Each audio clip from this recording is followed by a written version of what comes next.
ممكن الواحد يقدر ظروف اللي يحبه، وممكن يتحمل هواي أشياء منه، بس مستحيل ما يحس بيه إذا يتغير. أنا تحملت هواي، صبرت إلى أن وصلت مرحلة تأكدت بيها أنت صرت غير إنسان.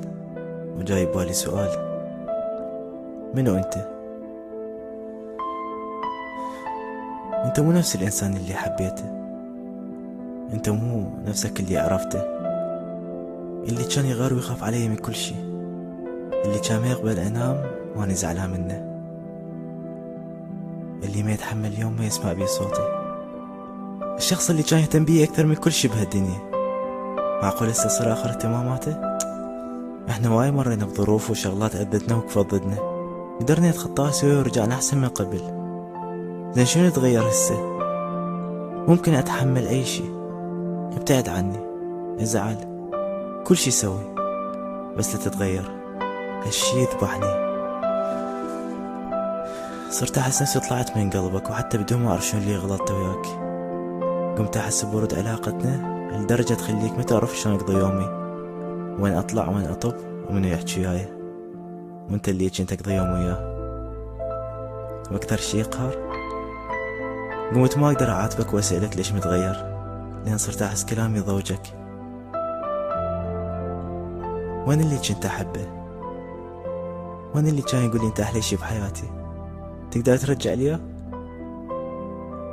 أنا ميت بدونه، هواي محتاج يرجع لي، حتى لو ساعة واحدة أريد أشكيلة منك بيها وأقول ليش سويت بيها.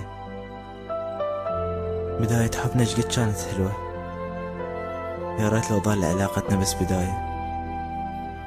منو انت ما عرفك، وشايف وجهك يعني كنت احب واحد يشبهك، نسخة منك بس نساني، نسخة منك بس نساني. منو انت ما اعرفك، وين شايف وجهك اني كنت احب واحد يشبهك، نسخة منك بس نساني، نسخة منك بس نساني. ونسيتك جاي ليش، عوفني بحال ارد اعيش. ونسيتك جاي ليش، عوفني بحال ارد اعيش.